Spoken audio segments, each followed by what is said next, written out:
राज्यपाल के अभिभाषण के साथ शुरू हुआ झारखंड विधानसभा का बजट सत्र, शोक प्रस्ताव भी पेश।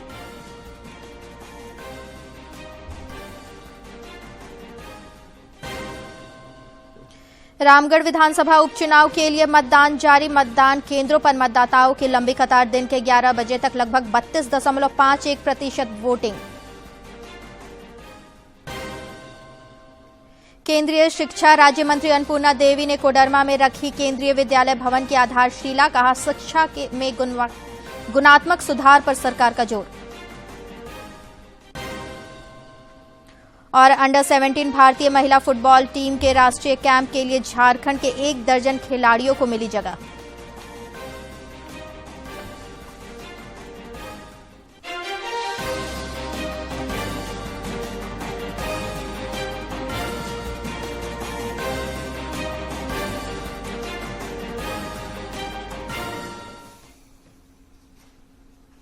नमस्कार, खबरें झारखंड में आपका स्वागत है। मैं हूं मंजूषा भारद्वाज और अब समाचार विस्तार से। प्रधानमंत्री नरेंद्र मोदी ने बजट उपरांत एक वेबिनार को आज संबोधित किया। इस दौरान उन्होंने बजट प्रावधानों का जिक्र करते हुए कहा कि सरकार का लक्ष्य समाज के अंतिम व्यक्ति तक योजनाओं को पहुंचाना है।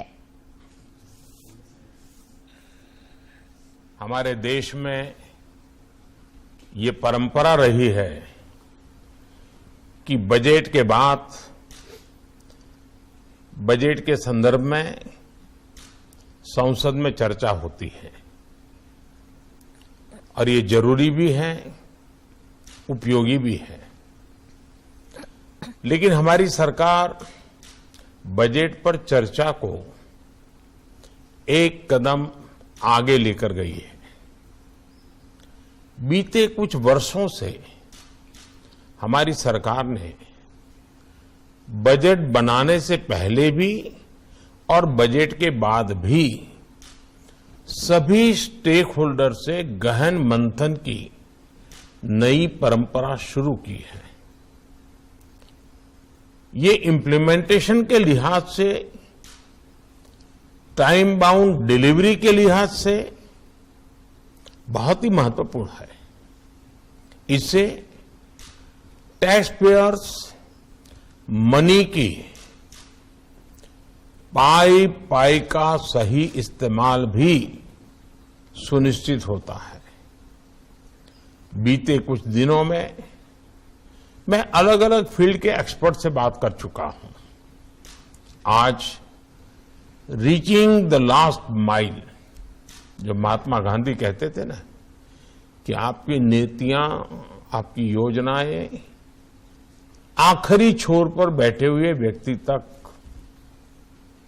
कितनी जल्दी पहुंचती हैं, कैसे पहुंचती हैं, ये बहुत महत्वपूर्ण है। और इसलिए आज सभी स्टेक होल्डर्स के साथ इसी विषय पर व्यापक चर्चा जरूरी बनी है कि बजट में लोक कल्याण के इतने काम होते हैं, इतना बजट होता है, हम उसको लाभार्थी तक पूरी ट्रांसपेरेंसी कैसे पहुंचा सकते हैं। साथियों, हमारे देश में एक पुरानी अवधारणा रही है कि लोगों का कल्याण और देश का विकास सिर्फ धन से ही होता है। प्रधानमंत्री नरेंद्र मोदी आज कर्नाटक बेलगावी में प्रधानमंत्री किसान सम्मान योजना की 13वीं किस्त जारी करेंगे। इस योजना के तहत 8 करोड़ से ज्यादा किसानों के बैंक खातों में 16,800 करोड़ से अधिक रुपए सीधे जमा हो जाएंगे। इस दौरान प्रधानमंत्री कर्नाटक में 6,000 करोड़ रुपए से अधिक की विकास परियोजनाओं का उद्घाटन और शिलान्यास भी करेंगे।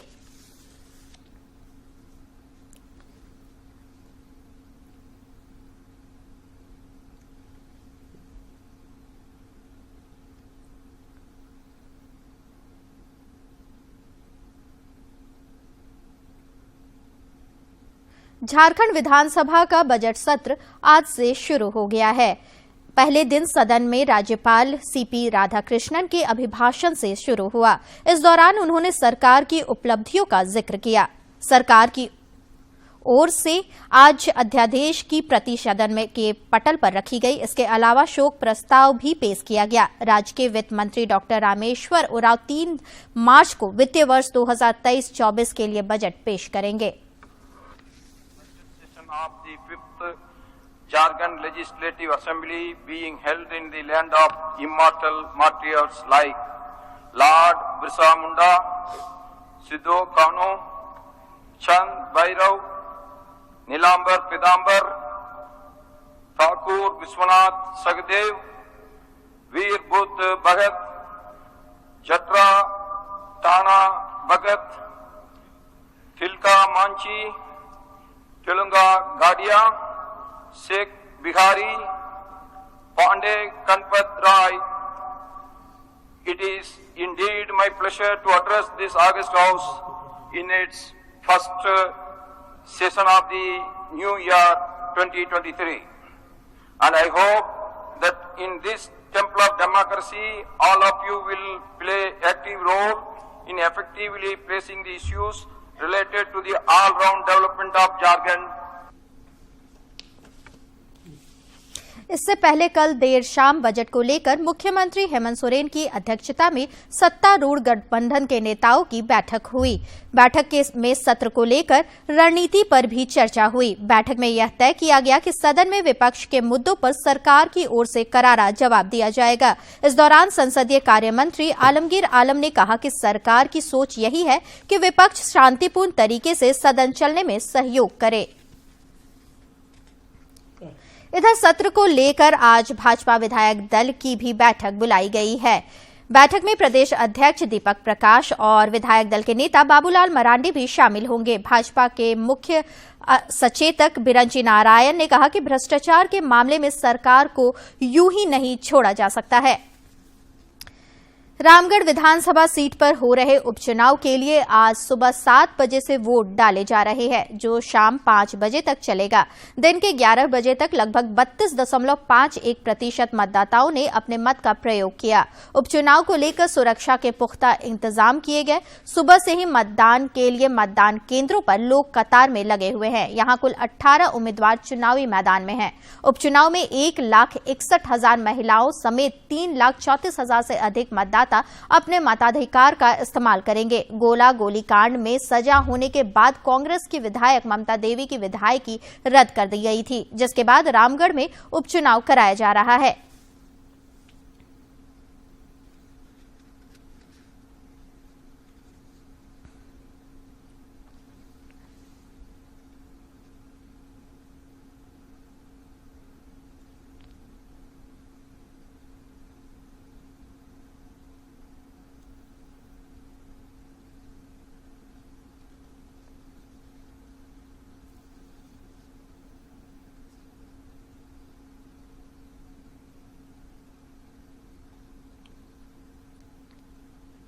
रामगढ़ उपचुनाव पर यूपीए के साथ साथ एनडीए की भी नजर टिकी हुई है। आज रांची स्थित भाजपा प्रदेश कार्यालय में पार्टी कार्यकर्ताओं को रामगढ़ उपचुनाव को लेकर जारी मतदान की पल पल की खबरें लेते हुए देखा गया।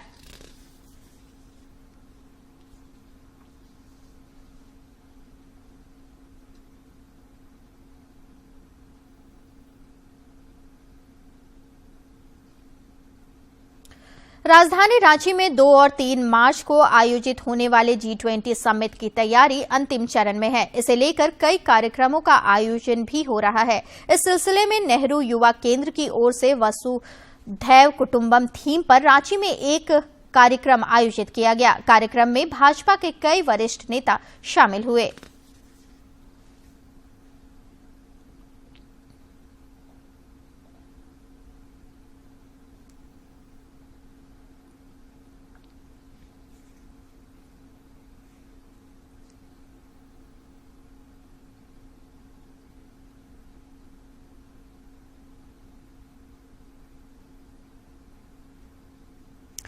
औद्योगिक नगरी जमशेदपुर के कदमा बाजार में आज सवेरे आग लग जाने से 10 से अधिक दुकानें जल गईं। आग पर काबू पाने की कोशिश अब भी की जा रही है।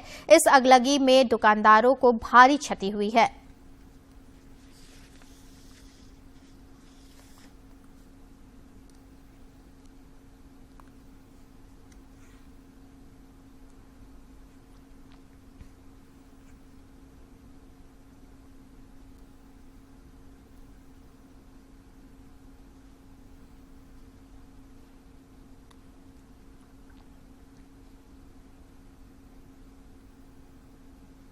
इधर खूंटी जिले में भी रसोई गैस सिलेंडर से एक घर में आग लग जाने से परिवार के एक सदस्य की मौत हो गई, जबकि 6 अन्य घायल हो गए। इनमें 4 की हालत गंभीर बताई जा रही है।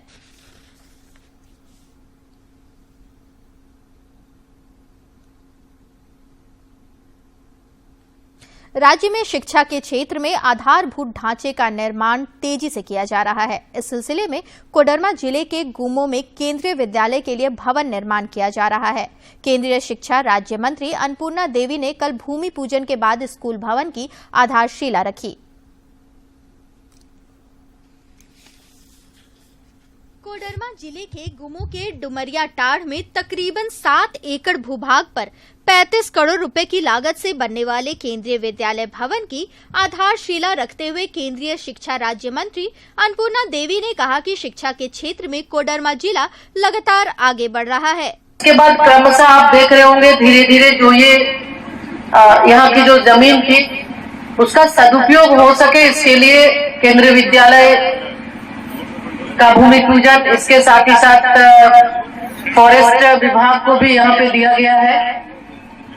मौके पर मौजूद स्थानीय विधायक डॉक्टर नीरा यादव ने उपलब्धियां गिनाते हुए कहा कि साल 2017-18 में शुरू हुए केंद्रीय विद्यालय को अपना भवन मिलना बेहद सुखदायी है।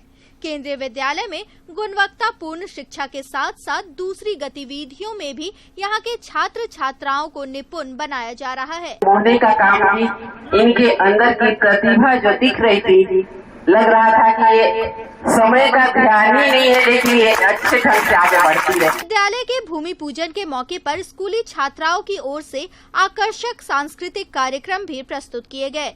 मौके पर जिले के उपायुक्त आदित्य रंजन के अलावा कई अन्य अधिकारी भी मौजूद थे। कोडरमा से गजेंद्र बिहारी सिन्हा की रिपोर्ट। कोडरमा जिले की जरगा पंचायत के कंझाटाड़ और मरकच्चो के अरकोसा में कैच द रेन अभियान के तहत बेहतर कार्य हुआ है। यहाँ की 2 महिलाओं को राष्ट्रपति द्रौपदी मुर्मू द्वारा 4 मार्च को नई दिल्ली में सम्मानित किया जाएगा। इसके साथ ही कल प्रधानमंत्री नरेंद्र मोदी के मन की बात कार्यक्रम के दौरान जिले के लक्ष्मीपुर गांव का सीधा प्रसारण किया गया।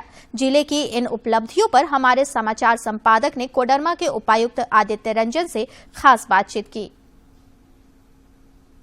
कोडरमा के उपायुक्त आदित्य रंजन जी हमारे साथ हैं। हम उनसे जानने की कोशिश करेंगे कि महिला सशक्तिकरण की जो वानगी पूरे जिले में देखने को मिल रही है, साथ ही साथ मन की बात में कोडरमा जिले के एक गांव लक्ष्मीपुर की तस्वीर जीवंत रूप से वहां पर दिखी है। किस तरीके से उस गांव को, जो कभी नक्सल प्रभावित गांव हुआ करता था, वहां सूखा की समस्याएं थी, खेती बाड़ी बहुत कम होती थी, लेकिन आज वो गांव स्वावलंबी गांव बना है और किस तरीके से देश और दुनिया में अब वो जाना लगा है। आदित्य जी के पीछे, इसके पीछे क्या इनका कॉन्सेप्ट रहा है और कैसे वो महिलाओं को मेन स्ट्रीम में ला रहे हैं? गांव में अभी ज्यादातर आबादी जो हम लोगों को देखने को मिलती है, वो आधी से ज्यादा आबादी जो है वो महिलाओं की हो गई है, क्योंकि पुरुष पलायन कर जाते हैं। तो ऐसे गांव में हम लोगों ने थोड़ा एक प्रयास रखा कि हम लोग हमार गांव हमार जिम्मेदारी के तहत राज्य सरकार की, खासकर माननीय मुख्यमंत्री जी की जो योजनाएं हैं नरेगा में जल संरक्षण की, पौधारोपण की, और साथ साथ भारत सरकार की कुछ जो योजनाएं हैं आजीविका संवर्धन की, उन सब को लेके एक ओरिएंटेशन किया। लेकिन उन सब को करने से पहले एक एकता की भावना गांव में लाने का हम लोगों ने प्रयास किया है। लगभग 120 गांव में हम लोग प्रयास कर रहे हैं। लक्ष्मीपुर उनमें से ही एक उत्कृष्ट गांव है, जहां के खासकर महिलाओं ने एक एकता के साथ जल संरक्षण हो, साफ सफाई हो, स्वच्छता हो, गांव में आजीविका संवर्धन को लेके काम हो, पौधारोपण हो, सार्वजनिक रूप से सार्वजनिक स्थलों पर, उस पर काफी उत्कृष्ट कार्य किया। और जिसका नतीजा हम लोग को देखने को मिल रहा है कि इस वर्ष वैसे तालाब, वैसे कुएं जो दिसंबर माह में ही सूख जाते थे, बहुत कम इस्तेमाल के बाद भी इस बार बृहद पैमाने पर इन लोगों ने सब्जी की खेती और इस्तेमाल किया है। फिर भी ये कुएं और तालाब अभी भी जीवित हैं, जो अपने आप में एक बहुत बड़ा उदाहरण है सभी गांव के लिए। झारखंड के लगभग सभी ग्रामीण क्षेत्रों की यही हालात है, उन सब के लिए एक प्रेरणा का स्रोत बन के उभरे। तो क्या लगता है कि जब मन की बात जैसे प्लेटफॉर्म पे अगर चर्चा होती है, वहां की चीजें दिखती है, तो आप लोगों के लिए और ज्यादा मोटिवेशनल होता है? और देखिए, ये हमारे लिए ही नहीं, मुझे लगता है कि हम लोग जितने भी गांव में काम कर रहे हैं और अन्य सभी ग्रामीण जो, उन सब के लिए एक बहुत ही गर्व का क्षण है, सबके लिए एक मोटिवेशन है। हम लोग सब लोग लगे ही हुए हैं कि हम लोग कैसे झारखंड के लोगों को उत्कृष्ट स्थान दे सकें, उनको उनकी आमदनी बढ़ा सकें।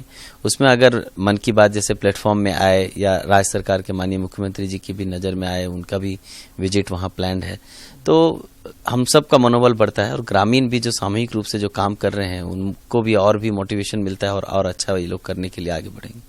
एक चीज और आपके जिले के लिए खुशखबरी है कि राष्ट्रपति के हाथों यहाँ पर स्वच्छता के लिए प्लास्टिक मुक्त बनाने की कोशिश में 2 महिलाओं को सम्मान मिल रहा है। तो किस तरीके से आप महिलाओं को इतना ज्यादा मोटिवेट कर रहे हैं और उनको मेन स्ट्रीम में ला रहे हैं?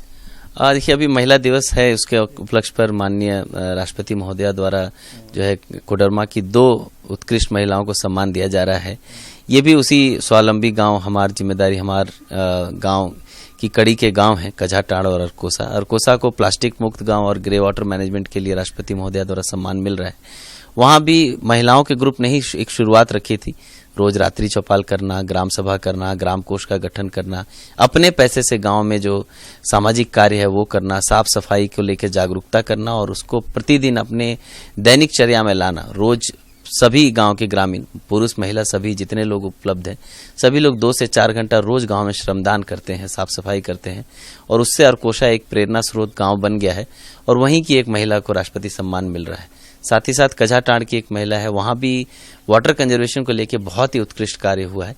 वो जल शक्ति मंत्रालय के माध्यम से वहां की एक उत्कृष्ट महिला को हम लोग सम्मानित किया जा रहा है। कोडरमा के लिए तो गर्व की बात है, ये पूरे झारखंड के लिए गर्व की बात है और मुझे लगता है कि ये जो कड़ी शुरुआत हुई है कोडरमा में विभिन्न गांव में, चाहे लक्ष्मीपुर हो, अरकोसा हो, कझाटाड़ हो, ये सब गांव अभी उत्कृष्ट गांव के रूप में आ रहे हैं। साफ सफाई से लेकर आजीविका संवर्धन तक ये गांव का स्वरूप बदलेगा।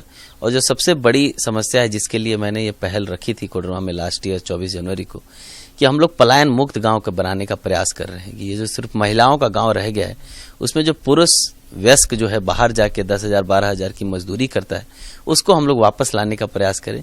उसको झारखंड में अपने परिवार के साथ रखने के लिए जो भी मदद होगी सरकार के, राज्य सरकार की योजनाओं से जो भी आच्छादित करना होगा वो भी हम लोग करेंगे और बाकी वो लोग वापस आके अपने झारखंड में समय बिताएं, वही हमारा सबसे मूल लक्ष्य। तो कोशिश हो रही है कि पलायन मुक्त जो स्थिति है, लोग पलायन ना करें, इसके लिए प्रयास आदित्य जी कर रहे हैं। एक चीज और कि ये बिहार से सटा हुआ पड़ोसी जिला भी है और ऐसे में सदर अस्पताल कभी जो होता था वो सिर्फ बदबू और गंदगी का अंबार होता था, लेकिन आज उसकी तस्वीर बदली है। उन्होंने शिक्षा को लेकर भी कुछ मोटिवेशनल काम यहाँ पर किया है। जो इनका रेल प्रोजेक्ट है वो पूरे राज्य में बेहतरीन तरीके से जाना जाता है। आखिर क्यों, अगर सरकारी सिस्टम को दुरुस्त किया जाए तो निश्चित तौर पर लोगों का जो है एक विश्वास भी जगता है। जी, मैं कहूंगा कि लोगों का भरोसा हमेशा से सरकार पर ज्यादा रहा है। कभी भी किसी भी प्राइवेट संस्था से लोग ज्यादा भरोसा सरकार पे ही करते हैं, लेकिन कमोवेश जो कमियां हैं हमारे सरकारी सिस्टम में या जो सर्विसेज हम लोगों को उत्तम रूप से देनी चाहिए हम नहीं दे पाते, वो एक बहुत बड़ा फेलियर है सिस्टम का। पर यहाँ कोडरमा में हम लोगों ने जो प्रयास किया है, खासकर जिला में स्वास्थ्य की जो पूरी टीम है, डॉक्टर्स से लेकर सिविल सर्जन तक, और शिक्षा में जो शिक्षा विभाग से लेकर शिक्षकों का खासकर जो योगदान रहा है स्कूलों का कायाकल्प करने में, वो सच में काबिले तारीफ है। और आज के डेट में जो आप भरोसे की बात कर रहे हैं, तो मैं बस डेटा के अनुसार बता दूं कि सदर अस्पताल में प्रतिदिन लगभग 800 से 1000 मरीज सिर्फ दिखाने के लिए आते हैं और उसमें से 40 से 50% मरीज जो है दूसरे जिले के रहते हैं। आसपास के जिले के हों, कुछ बिहार से हैं, कुछ बाकी आसपास के जिले के हैं जो यहाँ से पास पड़ता है। तो वो एक अपने आप में एक इस बात का द्योतक है कि लोगों का भरोसा सरकारी सिस्टम पे डेफिनेटली बढ़ा है। वैसे ही हाई स्कूल में भी अभी हम लोग जो सावित्रीबाई फुले योजना का लाभ दे रहे थे, उस ज्यादातर बच्चों को माननीय मुख्यमंत्री जी के निर्देश पर हम लोगों ने दिया है। उसमें भी जो डेटा निकल के आ रहा है उससे भी पता चल रहा है कि हाई स्कूल्स में भी जो बच्चों की संख्या है वो लास्ट ईयर से लगभग 1.5 गुना बढ़ी है और लगभग उसमें 10 से 20% ऐसे हैं जो बॉर्डर गांव से, बॉर्डर पंचायत से आते हैं, जो दूसरे राज्य के भी हैं। तो हम कोडरमा के उपायुक्त आदित्य जी से बात कर रहे थे, जिन्होंने साफ तौर पर कहा कि आदर्श गांव, स्वावलंबी गांव की जो परिकल्पना है उसे वो साकार करते हुए कोडरमा जिला को भी आदर्श जिला बनाने की कोशिश में और मुहिम में लगे हुए हैं। अपने सहयोगी राज बरोरन और गजेंद्र के साथ मैं दिवाकर कुमार, दूरदर्शन समाचार, कोडरमा। जामताड़ा जिले में इस वर्ष किसानों को आम की अच्छी पैदावार प्राप्त होने की उम्मीद है। आम के पेड़ों पर लगे मंजर एवं टिकोले को देखकर किसानों के चेहरे खिले हुए हैं। जामताड़ा जिले के नारायणपुर, करमाटांड़, जामताड़ा, नाला, कुंडहित और फतेहपुर प्रखंडों के किसानों ने मनरेगा के तहत संचालित बिरसा मुंडा हरित ग्राम योजना का लाभ लेकर बेकार पड़े भूखंडों पर आम के पौधे लगाए थे, जो वर्तमान में पेड़ का आकार ले चुके हैं और मंजरों से लद गए हैं। अवश्य रूप पर किसानों को डेढ़िया या डबल धान होने की पूरी संभावना। आम की बागवानी करने वाले किसानों को कृषि विभाग का भी सहयोग मिल रहा है। जिला कृषि पदाधिकारी राजेंद्र प्रसाद सिंह को भी उम्मीद है कि इस सीजन फल काफी अच्छा होगा। किसान की आमदनी बढ़ेगी। इसके अलावा इस प्रखंड में आम बागवानी बहुत ज्यादा लगा है, इससे किसान और मैक्सिमम यहाँ से प्रतीत होता है। नारायणपुर प्रखंड के बीपीओ विद्युत मुर्मू का भी मानना है कि सब कुछ ठीक ठाक रहा और प्रकृति ने साथ दिया तो आम की अच्छी पैदावार किसानों को प्राप्त होगी, जिससे अन्नदाताओं की आर्थिक स्थिति सुधरेगी। इस बार काफी मात्रा में आम का फूल आया हुआ है। इससे अनुमान लगाया जा सकता है कि फसल इस बार आम का बहुत अच्छी तरीके से होगी और निश्चित रूप से लाभ होगा। इससे काफी लाभान्वित होगी। जामताड़ा जिले से आम प्रतिवर्ष बाहर भी भेजे जाते हैं। मालदा, जर्दा, सबूजा, दलमा, दशहरी और किशनभोग सहित अन्य प्रजाति की आम की पैदावार इस क्षेत्र में अच्छी होती है। जामताड़ा से सुभाष प्रसाद सिंह की रिपोर्ट। राजधानी रांची समेत राज्य के अधिकांश जिलों में तापमान में बढ़ोतरी हो रही है। रांची स्थित मौसम विज्ञान केंद्र ने पूर्वानुमान में बताया है कि अगले 2 दिनों तक राज्य में तापमान में बड़े बदलाव की संभावना नहीं है। हालांकि इसके बाद तापमान में 2 से 3 डिग्री सेल्सियस की वृद्धि संभव है। राष्ट्रीय कथावाचक गोरंगी गौरी ने कहा कि जमशेदपुर में आदिवासी कन्याओं के लिए अनाथालय और विद्यालय होना चाहिए। वे कल पत्रकारों से बातचीत कर रही थी। प्रभु राम जी के जन्मस्थली श्री अयोध्या धाम से हमारे बीच लौनगरी जमशेदपुर में श्री राम कथा का अमृत प्रवाह कर रही परम पूज्य पंडित गौरांगी गौरी जी सूर्य मंदिर समिति में ध्यान दे दी। न जाने कितने लोगों ने अपने प्राणों को गवा दिया, जो चाहते थे कि हम राम मंदिर बनते हुए देखें, जिसकी इच्छा थी, हार्दिक इच्छा थी, वो नहीं देख पाए।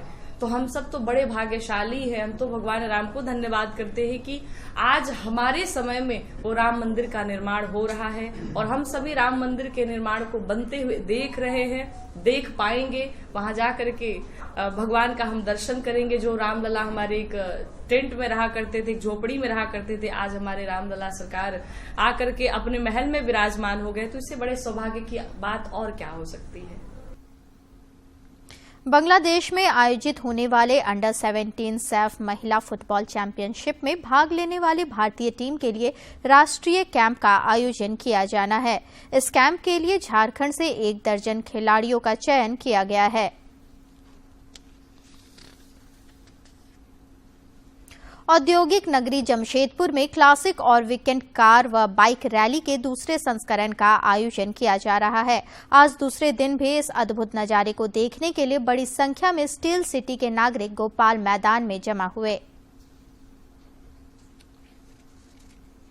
क्लासिक और विंटेज कार व बाइक रैली में 1926 से 1983 के बीच के वाहन प्रदर्शित किए गए। टाटा स्टील के सीईओ टीवी नरेंद्रन ने कहा कि टाटा स्टील खेल, कला और संस्कृति के संरक्षण और पोषण के अपने प्रयासों के तहत क्लासिक और विंटेज कार व बाइक रैली की शुरुआत पिछले वर्ष की थी।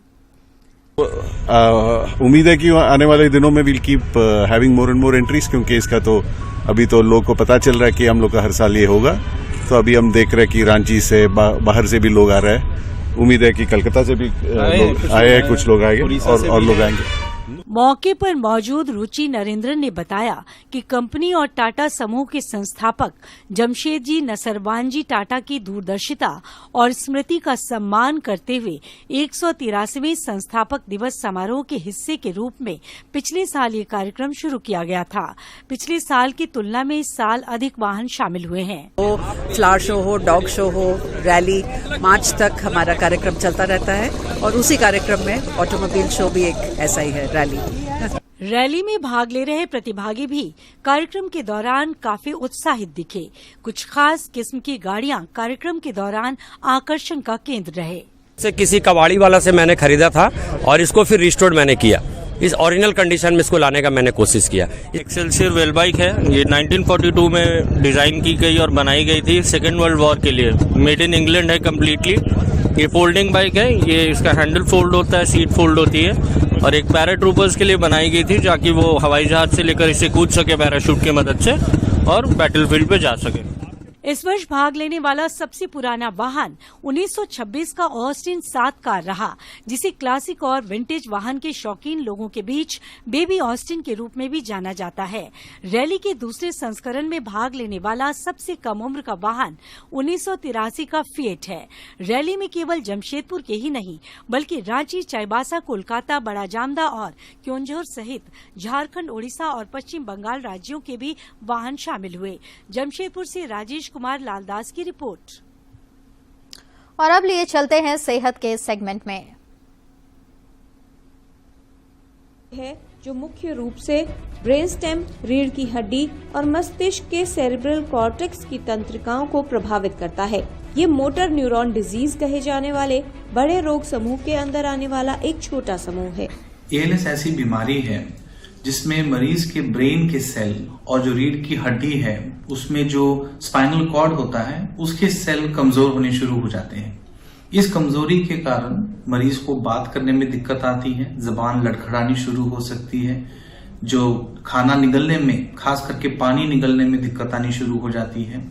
हमारे श्वास की जो मांसपेशियां हैं वो कमजोर हो जाती हैं, जिससे सांस लेने में दिक्कत आती है। हाथ पैर वीक हो जाते हैं, जिसके कारण चीजें पकड़ना, हाथ से चीजें छूट जाती हैं, चलने में दिक्कत आती है। ये सब जो है ALS के लक्षण है और इसमें बहुत जरूरी है कि हम याद रखें कि महसूस करने में कोई दिक्कत नहीं आती। हम एक आवाज सुनने में, देखने में, पढ़ने में, बात समझने में किसी प्रकार की कठिनाई नहीं होती है। आवश्यक है कि ALS के लक्षणों को नजरअंदाज न किया जाए, रोग की जल्द पहचान हो और जल्द से जल्द इलाज शुरू किया जा सके। इस वक्त दुनिया में 3 दवाइयां हैं जो कि हिंदुस्तान में मिलती हैं और इन दवाइयों के साथ मरीज के बीमारी को बढ़ने की रफ्तार को कम किया जा सकता है। साथ में अगर मरीज की बीमारी दवाई खाने के बावजूद अगर बढ़ती जाए तो उनमें आने वाली जो दिक्कतें हैं उनका भी सामना करने के लिए कई उपलब्धियां हैं। जैसे अगर सांस में दिक्कत आए तो NIV वेंटिलेशन है, जिसके साथ में मरीज को सांस में सहारा दिया जा सकता है। अगर खाना निगलने में दिक्कत हो तो सबसे पहले खाने को और गाढ़ा बनाया जा सकता है, जिससे वो खाना निगल पाए। यदि उनको वजन कम हो रहा है तो। और अंत में मुख्य समाचार एक बार फिर।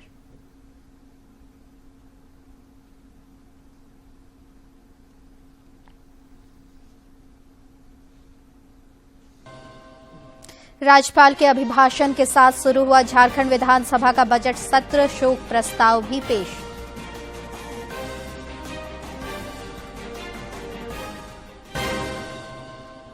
रामगढ़ विधानसभा उपचुनाव के लिए मतदान जारी, मतदान केंद्रों पर मतदाताओं की लंबी कतार, दिन के 11 बजे तक लगभग 32.51% वोटिंग। केंद्रीय